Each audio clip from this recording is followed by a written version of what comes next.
नागभीड तालुक्यातील बाळापूर खुर्द येथे डिमदेव सेलोटे यांच्या पडक्या गोठ्यात एका बिबट्याने 3 पिलांना जन्म दिला असल्याची घटना सोमवारी सकाळी उघडकीस आली। गेल्या 15 दिवसांपासून या गावात अनेकदा या बिबट मादीने धुमाकूळ घातला होता आणि रात्रीच्या वेळी हल्ला करून अनेकांच्या शेळ्या, लहान गायी, वासरांवर हल्ला करून त्यांना ठार केले। त्यामुळे गावात दहशतीचे वातावरण पसरले होते। सोमवारी गावातील एका व्यक्तीने डिमदेव सेलोटे यांच्या पडक्या गोठ्यातून या बिबट्याला बाहेर निघताना पाहिले व त्याने लगेच ही माहिती गावाला दिली।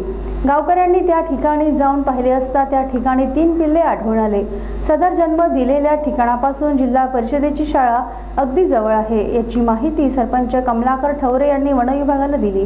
वन विभागाने घटनास्थळ गाठून गावात बंदोबस्त वाढविला। ही बिबट मादा पुन्हा त्या ठिकाणी येऊन आपल्या पिल्लांना घेऊन जाणार असल्याचा अंदाज वन विभागाने वर्तविला आहे। त्यामुळे गावात उत्सुकता तर आहेच, पण दहशतीचे वातावरण निर्माण झाले आहे। बिबट्याचा त्वरित बंदोबस्त करण्याची मागणी नागरिकांनी केली आहे।